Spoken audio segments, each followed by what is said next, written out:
Hi, everyone. I am so happy and honored to be here today to speak with you. Of course, I wish I could be there in person, but at least we have technology during these unprecedented times we are living in. I absolutely love Shady Side Academy. I attended from 6th grade through 12th, and it prepared me so well for life since then. It was really challenging. I worked incredibly hard, and there were lots of times when I struggled, but it completely paid off. I actually think college was easy for me, and easy is the adjective I'm using because of how Shady Side prepared me. In the last decade or so since I graduated from college, I've learned some life lessons that I realize now I actually started to learn when I was at Shady Side. So I want to share those with you today because they're relevant for where you are now at the school. I am going to talk not about accomplishments or grades or college applications, but instead about your inner being and the relationship you have with yourself. That may sound abstract, but I'll explain. I have 3 main points to share, so here we go. The first point I'll demonstrate with a story about the sandal sale Mrs. Ament mentioned. I love that she brought this up because it was a defining experience for me that helped me discover a lot about myself, the value I bring to the world, and what makes me tick as a person. I was the president of my class, and we needed to raise money. Someone had the idea, it wasn't me, to brand these really comfortable flip-flops with Shady Side's name and logo. A teacher was really apprehensive about this. He did not want us to do this, but I was determined because I thought it was a great idea.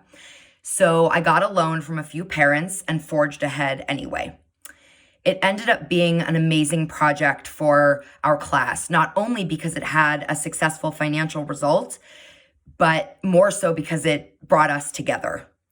It took teamwork from ordering the sandals to keeping track of the inventory and the sizes to marketing them and selling them in shifts and accounting for the money. And I still have visions of the boxes of those flip-flops going between the senior school and my parents' garage.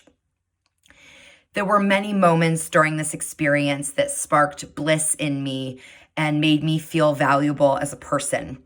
And it has since helped guide me as I've made decisions in college and in my career. To share more, I graduated from the JD MBA program, which was a 4-year graduate program without a job, which was unusual because I hadn't yet found what I was looking for. That summer, I got my dream job, but 5 days before I was supposed to start, they called me and rescinded the offer because they were having financial troubles. I was devastated. Many people at that point told me I should go back into consulting, which is what I had done before grad school, because it was kind of safe and easy to hold me over until I found something else to do. But I knew deep down that that wasn't what I wanted to do, that isn't what ignites me. And I knew that wouldn't make me feel the way the sandal sale made me feel. So I picked myself up and I started recruiting again and found another role. And since then, have had 3 similar roles that I have loved and that have been a wonderful fit for who I am as a person. Shady Side is a wonderful place for each of you to start discovering and reflecting on your own unique being and what lights you up. This is for 2 main reasons. First, the school offers so many different ways for you to experience high school. There's math, science, literature, drama, art, sports, international experiences, and clubs of every topic. So much inside and outside the classroom. Second, and this is a really beautiful thing, Shady Side teachers respect everybody as an individual. When I was there, I never felt judged for who I was or what my interests were or the fact that I wanted to do well in school. I was comfortable being me, which was a really huge gift. Life, trust me, is a lot more fulfilling if you know yourself, what brings meaning and value to you, and if you respect and honor and accept and like that about yourself. Don't wish it away or wish for someone else's strengths. It's what makes you you, and it's what's inside of you. And it's okay not to figure all of this out now. It takes a lot of time. I'm 33 now, and it took most of my 20s for me to really learn who I am and what kind of life I want to have. But start looking for those glimmers now to help you learn about yourself. Also, by the way, pay attention to what you don't like, because similarly, that can provide clues to where your bliss lies. It can be just as useful sometimes as paying attention to where you kind of get that really energized feeling.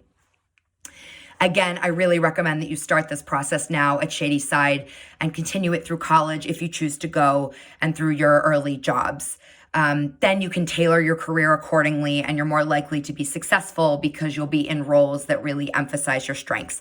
No job is perfect. We all have weaknesses, but on balance, it's better if you can be in roles that really reflect who you are.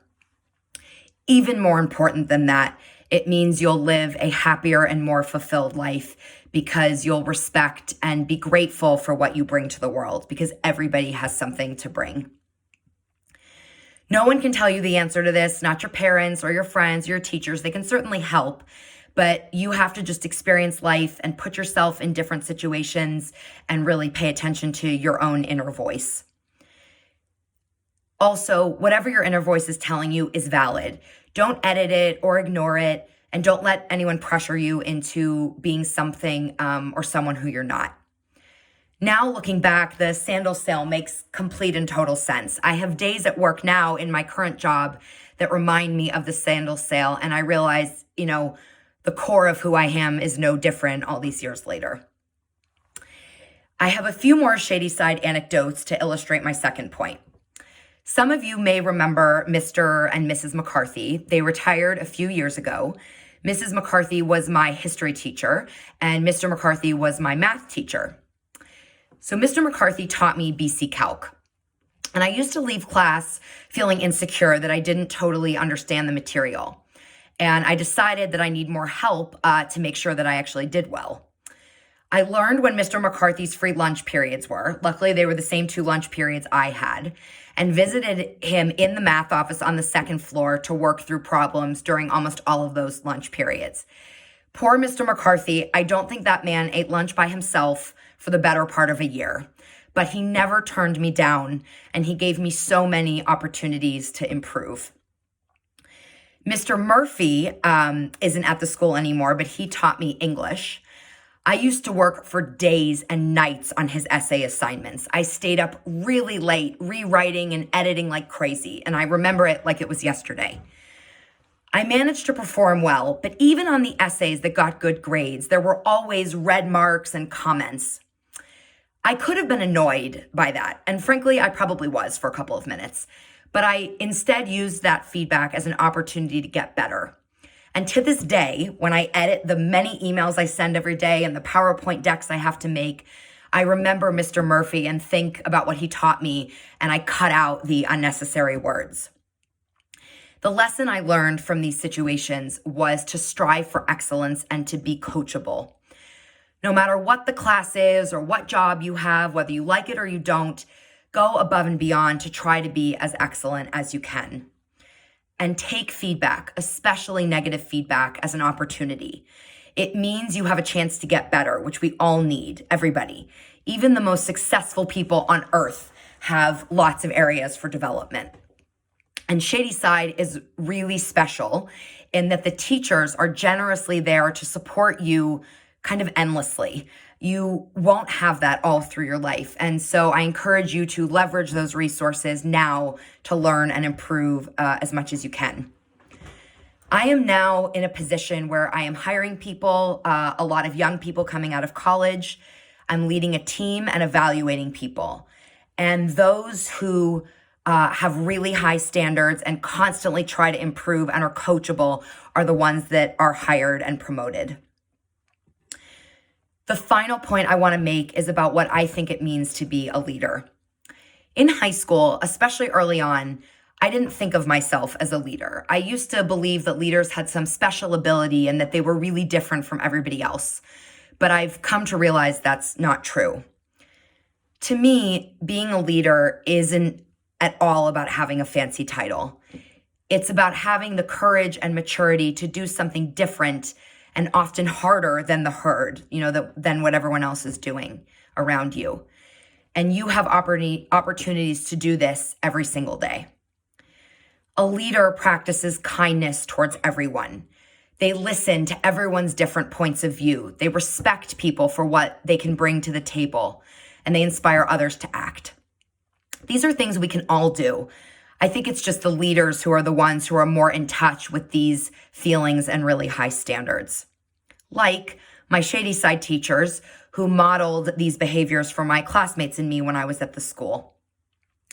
I, as an example, spent hours of my life in the college counseling office because Ms. Bluebaugh and Ms. Scott, who was my college counselor, made me feel respected and powerful and special.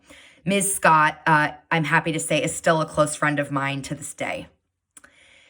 In my elementary school, before I switched to Shady Side Middle School, some kids were mean, and I experienced this. I was the recipient of it. I was never cool. I've actually never been cool, even since then. But I experienced this unkindness. It wasn't terrible, but I think it contributed to my being sensitive around these things. Shady Side, on the other hand, was the perfect place for me because by watching my elders, it reinforced what my instinct told me about how to treat other people and how to be in the world with others. I'm going to bring up your inner voice again because to me, that's what leaders are in touch with and what sets them apart from others. We all know what the right thing to do is and what integrity is. It's kind of built into us. You know when you hear unkindness. You know when you should pick up litter off the ground. Sometimes when you're younger, you're hesitant to act on these things, and I completely get that. But it's a skill or a muscle that you build over time, kind of like exercising. And high school is a perfect time to start that because the earlier you start, the better you get at it and the easier it becomes. So start practicing now. If you notice something that could be better, if you did something wrong and you should take accountability for that and apologize, or if you see someone being nasty or unkind to somebody else, say or do something because that's what it really is to be a leader, even if it's hard. Sometimes you'll do the right thing and no one will even notice. But like I said, over the course of your life, it will serve you really well, professionally and personally, to have built up this muscle around leadership. With that, I'll leave you. If you have any questions that you'd like me to answer as a follow-up, please get in touch with the alumni office. They can let me know, and I will find a way to respond to you. Stay well, be kind to yourself and to others. And I hope to meet a lot of you when this is all behind us. Bye.